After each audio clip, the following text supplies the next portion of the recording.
Good morning. Welcome to the Science of Mind class. I'm Dr. Petra Weldis, and I am thrilled to be back with you.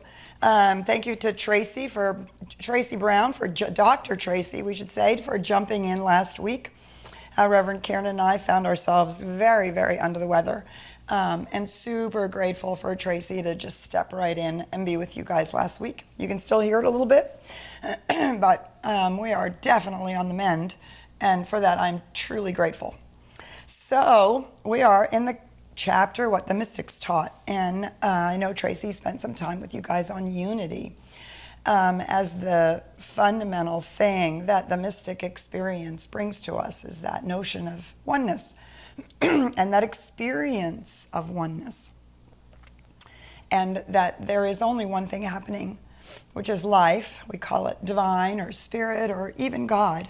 But it's the one thing that's happening, and everything is a part of that one thing, including physicality, including all of the tangible and intangible realities at every level. It's all part of the one. And then we have to come to the conundrum of, well, what does that make us, or basically anything, any place, anywhere in the universe where self-awareness comes into existence? Because it is self-awareness that makes for individuality, right? Our ability to know ourselves as something other than the plant or the life around us or other people, right? We recognize ourselves as something that is recognizably a self. That's what self-awareness means. Obviously, humans are not the only places where self-awareness has happened in the multiverses. But, of course, it's the one we're most interested in, because that's who we are. So, individuality. So we're just going to look at a couple of things in here which are really quite astonishing. The higher the sense of truth, the greater will be the realization of the uniqueness of the individual character and personality. The real self is God-given and cannot be denied. It is a place where God comes to a point of individualized and personified expression. Right? So this is one of the things that the way shower, the master teacher Jesus, showed us. I'm the light. I'm the world. I'm the light of the world. Right? That when you see me, you see the Father. This is a profound mystical understanding of the personification, the individualized personification of the whole as an individual. What does it mean to be an individual? Well, Ernest Holmes writes, it means self-choice, volition, conscious mind, personified spirit, complete freedom, and the power to back up that freedom. There could be no mechanical or unspontaneous individuality. Individuality must be created in the image of perfection and let alone to make this stupendous discovery for itself. Which is basically a description of what it means to be self-aware. Right? All of a sudden we realize that we're not actually purely ruled by our biological forces, by our emotional states, by our mental beliefs. We cannot, in fact, at any point, wake up and say, wait, is that how I want to act? Is this feeling really true? Do I know myself in a way that I could decide I could not be run by my thoughts, beliefs, attitudes, the expectations of others? Right? In every one of those cases, we have the opportunity to look at ourselves, look at life, and choose. Right? The acorn doesn't really choose where it falls. The oak tree can't really choose where it grows. And even in the instincts of our beloved pets and family members that are four-legged or two-legged, we see that there is a place where there's consciousness, there's a certain level of ability to choose, but there's not a lot of ability to step outside of that and look back and question or make different kinds of decisions and choices. This is what it means, individuality. Individuality must be created in the image of perfection and let alone to make this stupendous discovery for itself. So on the next page, the beginning of the next paragraph, think at the next paragraph, it says this: we have now discovered a unity with the whole on three sides of life, or from three modes of expression. We are one with the body of the physical world, right? Our biological system is as much a part of the physical world as anything else. It runs on the same laws, it runs, and it is animated by the same life. We are one with the creative law of the universe in the mental world, right? We learn that there is a creative process and we can use it, and that we are constantly shaping our life by our thoughts, feelings, beliefs, and attitudes. And we are one with the Spirit of God in the conscious world, meaning that we begin to recognize this experience of oneness the mystics are talking about. And we can have that experience. We can have it in meditation. We can have it walking in the woods. We can have it in some inspired moment of music or spiritual deepening. We can have it in a beautiful moment with a beloved child or grandchild. That deep experience of oneness.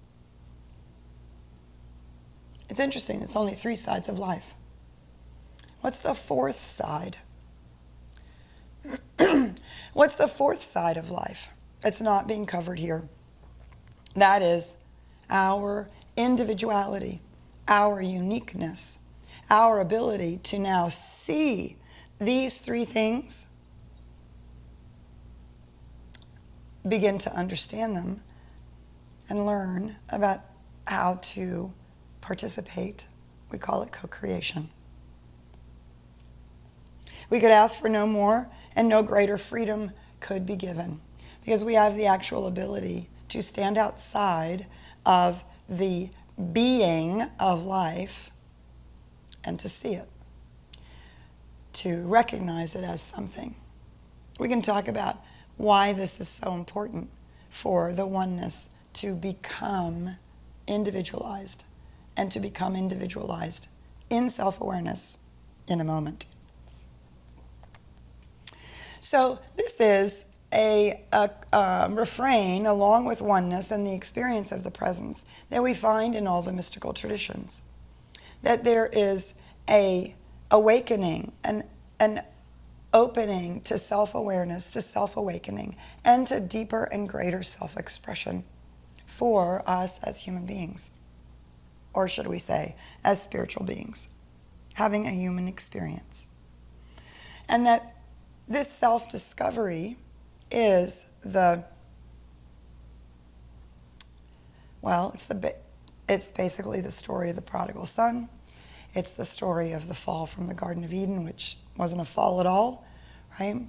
Self-awareness in the ability to become self-aware and to choose.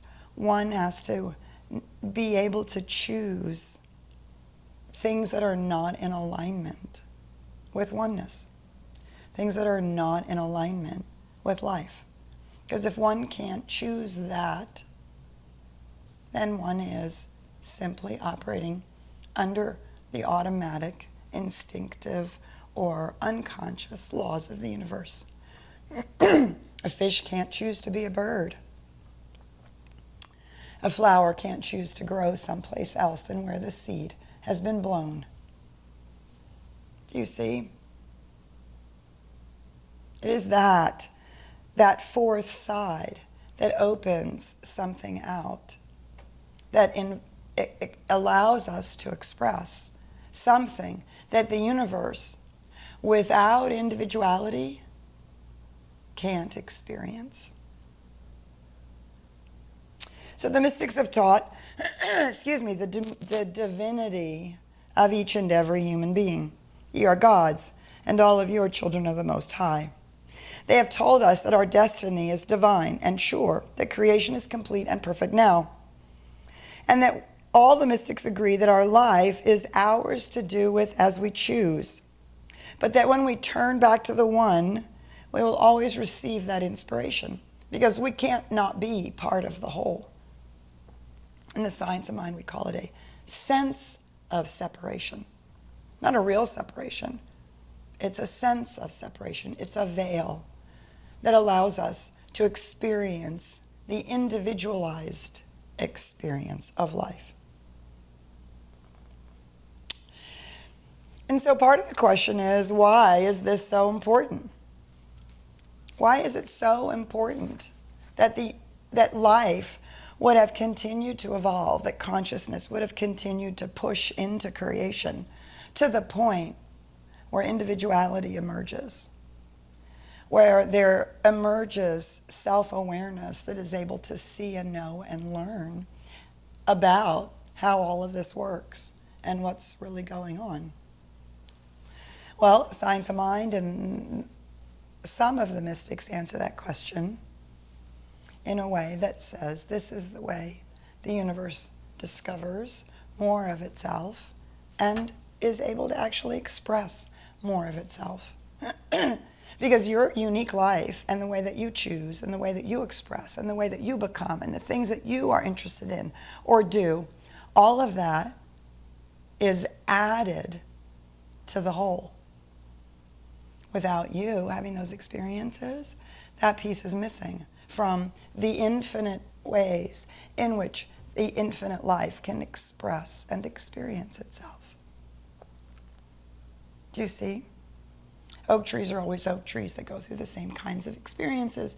Yes, of course, there are storms and lightning and things like that, but all of that is very automatic, and a certain amount of predictability to all of that. You know, X number of oak trees will, X number of acorns will become oak trees. X number of oak trees will grow fully. X number of oak trees will die of disease or be hit by lightning.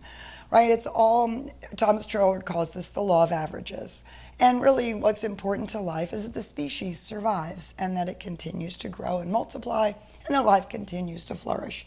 No one individual oak tree is guaranteed anything other than that for the species to survive.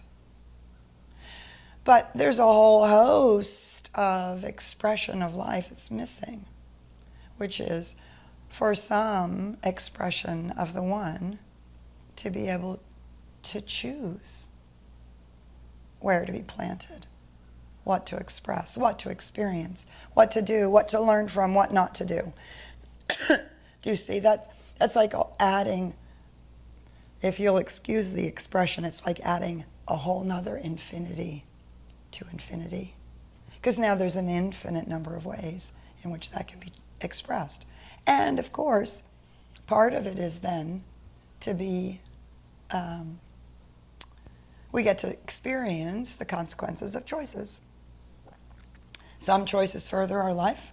Some choices further the life of others. Some choices do not. Some choices make a mess.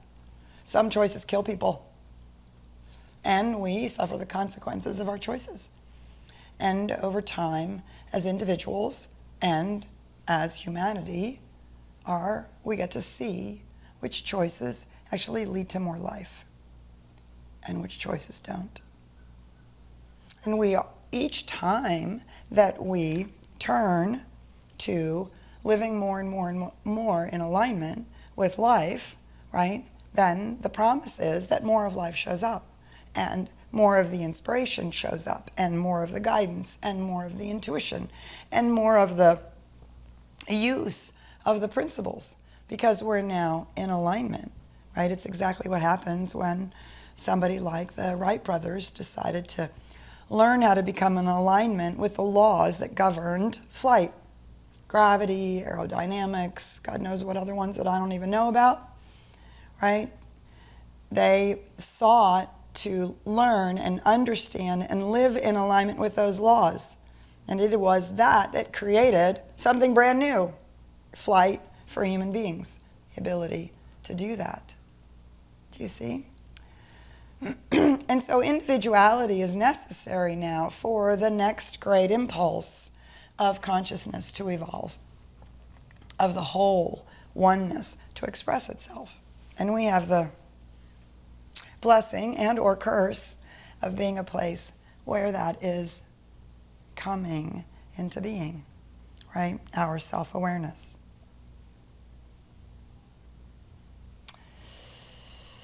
The mystics have taught about this relationship between God and us, and of a close union that cannot be broken. The greatest of the mystics have consciously walked with God and talked with God, have consciously, just as we talk with each other. It is difficult to realize how this can be. It is hard to understand how a being so universal, or a beingness so universal, can be available to us. But the mystic sense reveals the greater truth and knows that infinite as is the divine, it is still personal to all who believe in its presence and find a way to be open to it. Right? We call that the practice of the presence.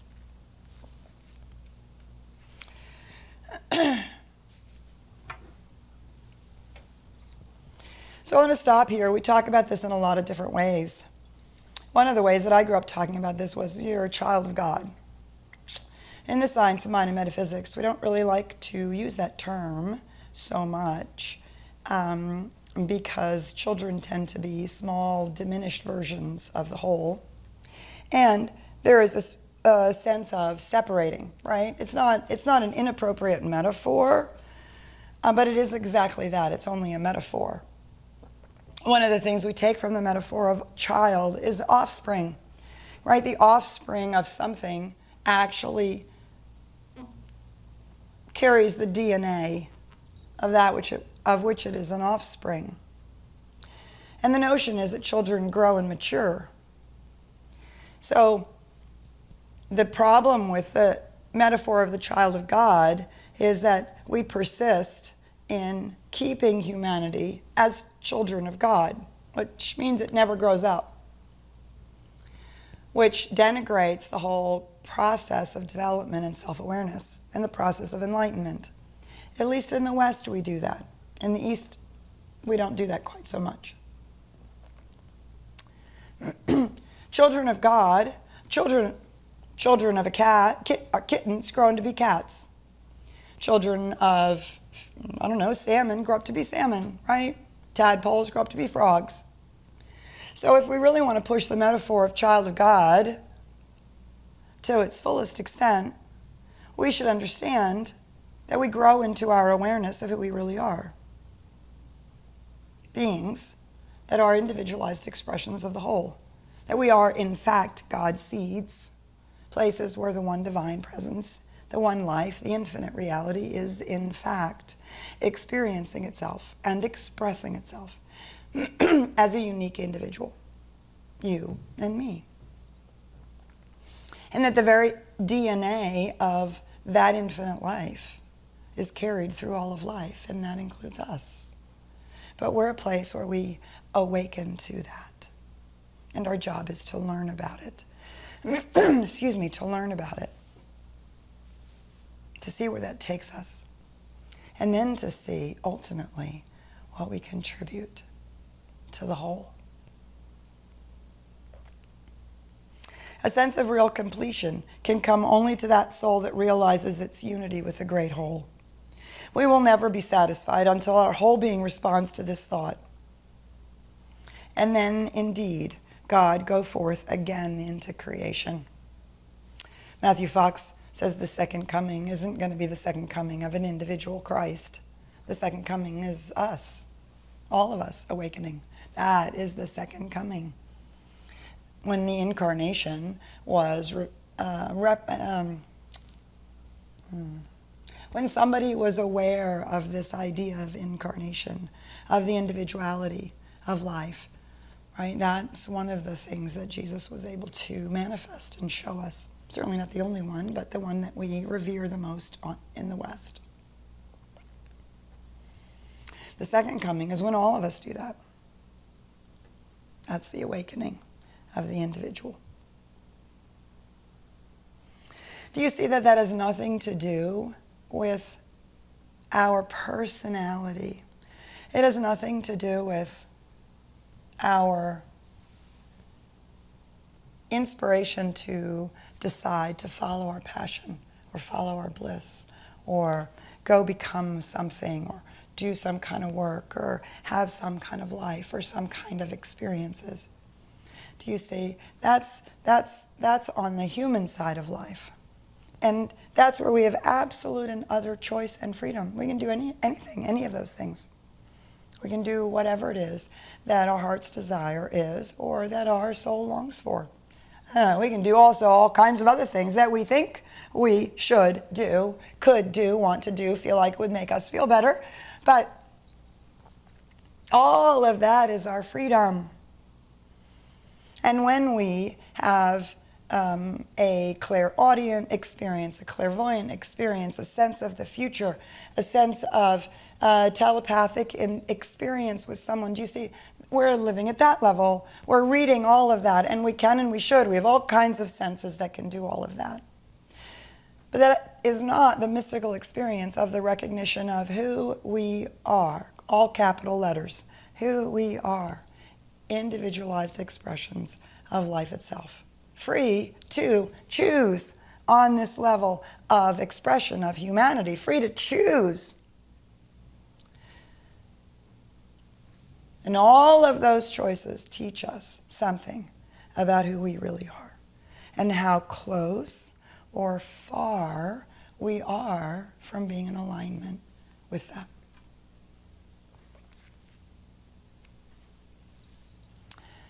It is an extraordinary thing to spend a lot of time contemplating. How do you make these very unsexy, metaphysical, philosophical, jargonized words real to you? I am an individualized expression of the whole, of the one. This is why the mystics speak in metaphors. This is why they speak in stories and parables. This is why they try to give us maps. All of them are culturally embedded, even the ones that we use today in the science of mind, culturally embedded. All of them are fingers pointing at the moon. All of them are maps, but they are not the territory itself. What we want to do is not be confused by everybody's very limited attempts to make that statement something that we can embody. And the truth is, we can't follow anybody else's path. Turning, I am an individualized expression of God or expression of the one life, into a felt, lived, embodied experience is a personal journey. We can be inspired by other people's journeys. We can try lots of people's different techniques. We can create our own. We can absolutely spend time with people who guide us in meditation practices or follow inspired mindfulness practices or read the mystics or walk in nature. We can do all of those things. But nobody can have that experience for us. This is so seminal, the work, is to spend time. You can't just toss that phrase off and pretend that you know what it means. Well, we start with intellectually thinking that we know what it means. We find metaphors and ways to push on it, prod on it. But to keep allowing that to reveal itself to us, that moves us into our own mystical experience. And it is the cornerstone of awakening.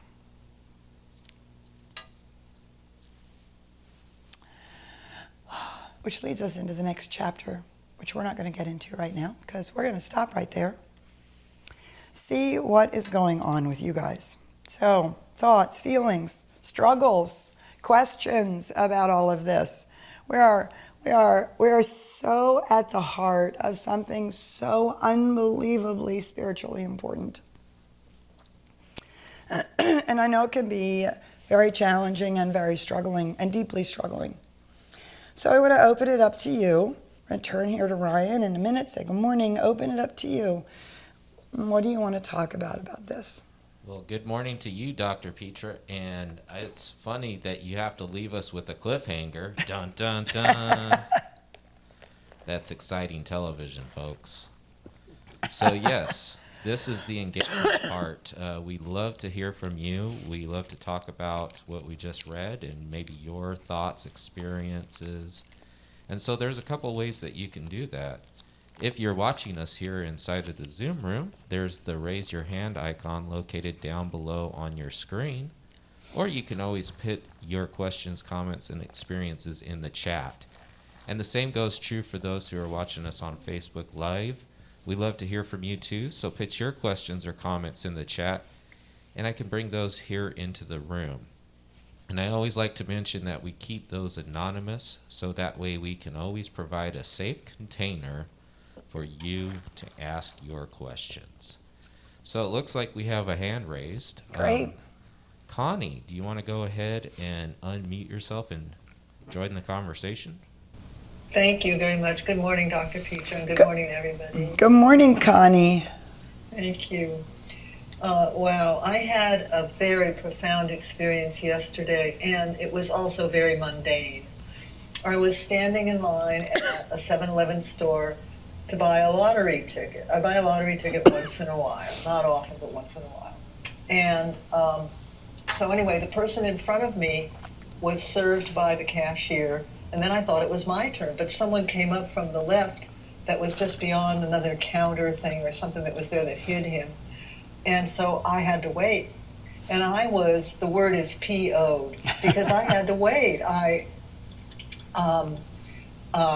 was in a hurry, and I expressed it with my look, my face, my all that. And then the cashier pointed to over there, go over there. And then someone in line on that other side said, go in front of me, it's fine. And I said, thank you so much. But then what occurred to me was this. I could go and be rough on that cashier, but who I am and how I am to that person is, I realized, oh my goodness, this is profound for me. Who I am to that person is how I am to myself. Yes. Oh, my gosh. And then I realized, okay, yeah, right. And so let's choose a different way. And I was able to undo the tendency to absolutely be triggered. I mean, I was able to just melt it down and be very pleasant and kind to that woman. And it was such a pleasure to do that. But what I have to do now is look inside and see how I am to myself. Oh, man. Connie, you always say such beautiful things, and thank you always for getting our conversation started. Super appreciate that. And what a profound moment of revelation, right? How I am to others is just a reflection of how I am to myself. And the reverse is true. If I notice that I tend to beat myself up or criticize myself, I might not be as aware of how much I do that to someone else.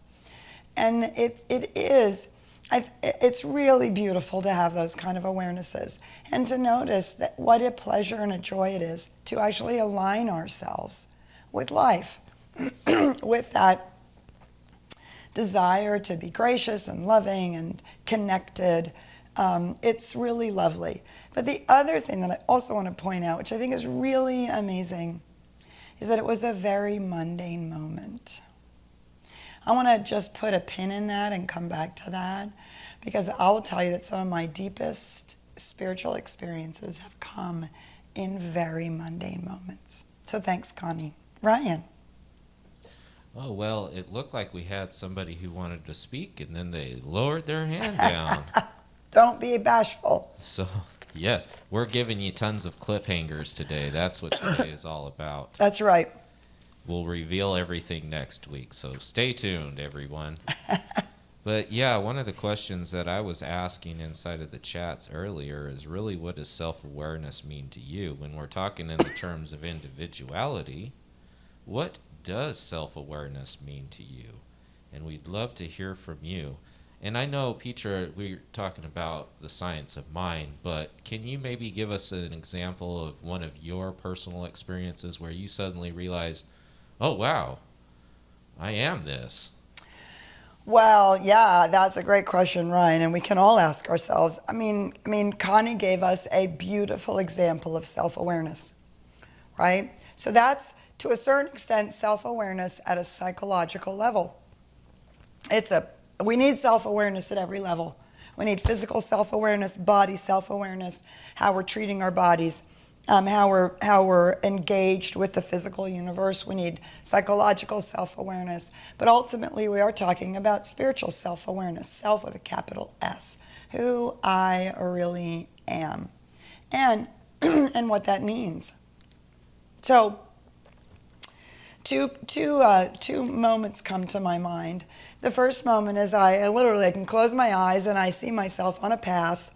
It's up in Colorado. It's in a particular beautiful state park and a particular hike. And there's one place where the path goes through a meadow, kind of along the side of a hill, coming out of the woods on one side and then going up to the woods in the other, a beautiful waterway. But coming across this side of the hill on this path.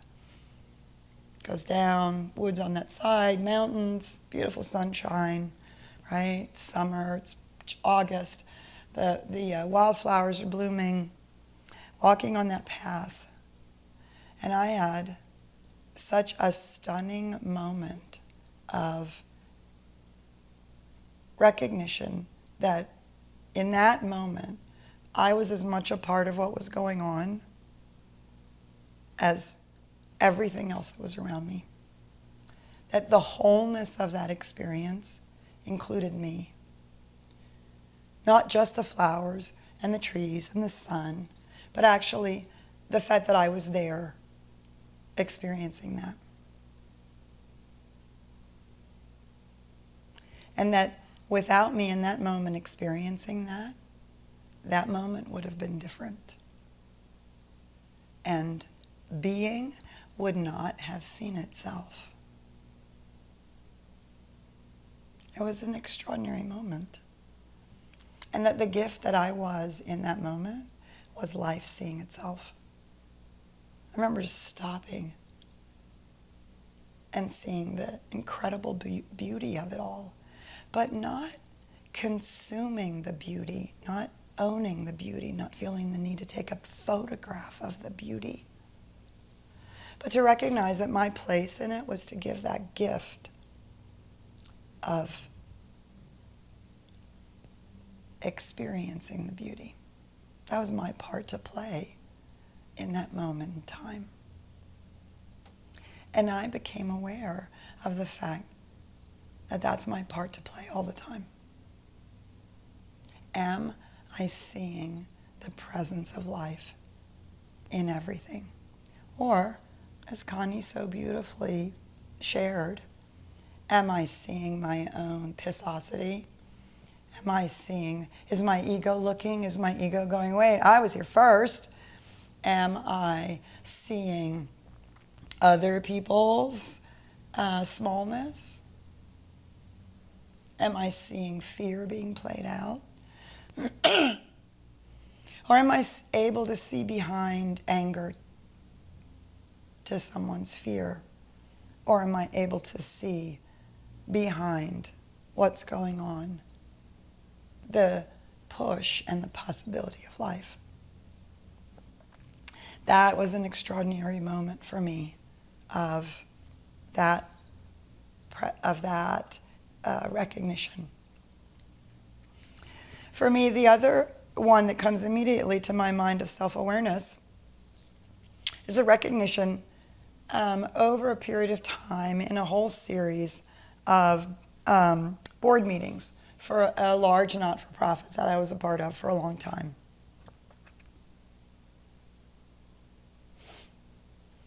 And I began to become aware of the fact that that how I showed up and what I said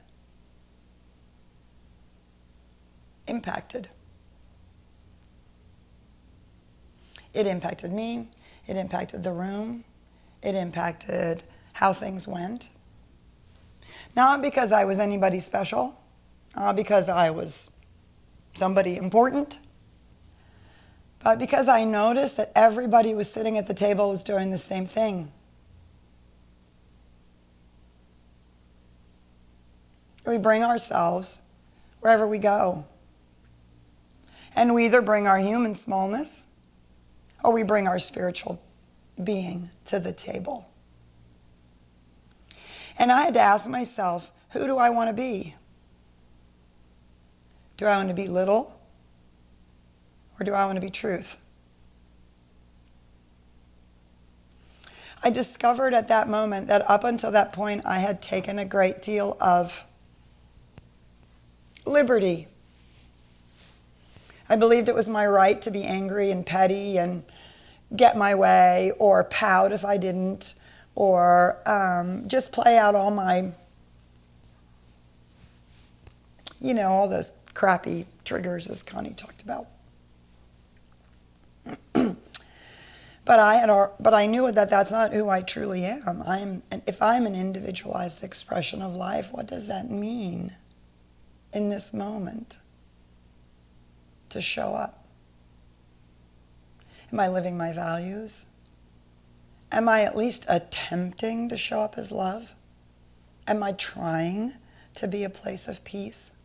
Not avoidance. Not avoidance, but true peace. Can I say I disagree? I don't think this is appropriate from a place of peace.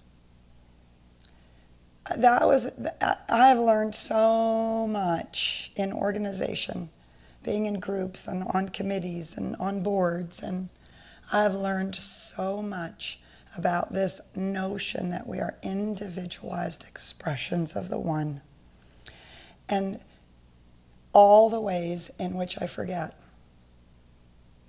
and all the ways, and what a difference it makes when I become self-aware. Am I being that to the best of my ability or not? So those are some of the ways for me. Of course, relationships are, the graduate school of self-awareness. I flunked over and over and over and over and over again that course. I think I'm doing a little better now. And it's really great. Makes a huge difference. Monumental difference. Right? There's lots of ways and places. And of course, our spiritual practices. We use our spiritual practices, meditation and mindfulness, to become self-aware when it's easy, when we're not confronted with anything, when we're not in a difficult situation, right? We have to practice, just like you practice an instrument in the privacy of your own home. Before you have to do the harder thing of playing in a group or a band or an orchestra or playing with someone else. You practice by yourself, right? And that's what meditation and mindfulness practices and spiritual mind treatment and all of those personal practices that we do. There are ways in which we practice by ourselves when it's easy, when nothing's pushing, prodding, poking at us, so that we can then go into the world and keep practicing. So let's go back to Ryan's question, self-awareness. See if has anybody answered that question for you, Ryan? Well, I've gotten some interesting responses as far as the self-awareness. One of them is from Facebook here, and I'm just going back up to where it was at. We've got a couple busy bees out here on Facebook. So Good. hello, everybody. Yay. It says, to me, it means that I am aware in the moment of my actions, thoughts. It's being awake in the moment, not being automatic. So I think that was a good summary for me. But let me ask you, Petra, so would there be different levels to awareness? So, for instance, you have individual awareness, Maybe you have community awareness. Maybe you have country awareness, global awareness. Is there levels to it? Well, I think I think, Ryan, that's a great question. And I think as you ask those questions, I mean, that's right. That's the aggregate of awakening. And the critical mass is what we're going for, right? So when there's an aggregate of awakening, that's what shifts consciousness. And you can do that in a family, you can do that in a culture, you can do that in a business, corporate setting, you can do that in a community or a nation, right? And to do that, and it mirrors the fact that we can pretend to be asleep, we can fall back asleep, or we can simply refuse to wake up, and we see that at every level as well. And so when we are doing when we're awakening and we're becoming more self-aware, one of the things we have to understand is that we're contributing that to the collective consciousness. And of course, each time that we refuse to do that, we are unfortunately contributing that as well. So if we're part of a whole, which we say we are, which we believe we are, then of course our awakening absolutely adds or doesn't to the awakening of the whole. Well, that is a great way to answer that. All right, so I see we do have someone who wants to share in their dialogue. So Carl, can I ask you to go ahead and unmute yourself and join us? Sure. Can you hear me okay? Good morning, Carl. Morning, Petra. Good to have you back. Thanks. Yes. So, one of the things I was thinking about about this whole area of not getting away or being irritated. When Connie was mentioning that, I've been going through background checks for a contract position, and it's taken some time. They actually, one of the things that they were having a challenge with was checking my education in New Zealand. And normally you would call the school and they would check and so on like that. And it's been shut down. The school is shut down due to the COVID. Right? No one, and so there's all the things to be done to try to make things happen. And I just had to let it go about letting go of the expectation, letting go of how come somebody's not answering the phone, how come somebody's not responding, etc., to just sending a lot of love to everyone that was involved with this whole process. And one of the things that you gave me years ago from a course, a workshop was, I accept you. May you be filled with love and kindness. May you be well. May you be peaceful. May you be happy. I accept you and I bless you. I had to do a lot of that because it was really difficult for me to let go of how I think it should go or when it should get done. And it's really, I'm just noticing that when I did that, then just all of a sudden it got done. Yes, right? And isn't that the miracle? That is fabulous. Carl, thank you so much for sharing that. Oh my God, and good for you. That is a beautiful example of self-awareness. I'm going to intend how I'm going to be in this situation. I'm going to intend that I'm going to align myself with spiritual truth, right? Connie gave her example of how she did that. Carl, that's a beautiful example. And that's, of course, the loving kindness Buddhist meditation and that Carl was talking about. And it's truly astonishing. That's the self-awareness piece, is to become aware. And if you want to learn more about exactly what Carl talked about, I'm going to be talking about that as we talk about the third stage of consciousness in the Sunday celebration in 30 minutes. So you're going to want to be a part of that because we're going to talk about exactly what you talked about, Carl. And so that's what self-awareness means. And that's why we do think of science of mind as a spiritual psychology, right? We do have to pay attention to what's going on in our minds, what we're being triggered by, what's our consciousness, how are we responding, how are we trying to make it happen or figure it out. And when we align ourselves with spiritual truth, really truthfully, the amazing thing is how much it does then work out, how easily it works out, and how much more we are contributing to being conscious as opposed to all of that negative energy. So thank you for sharing that, Connie. Thank you for sharing that, Carl. Super, super examples.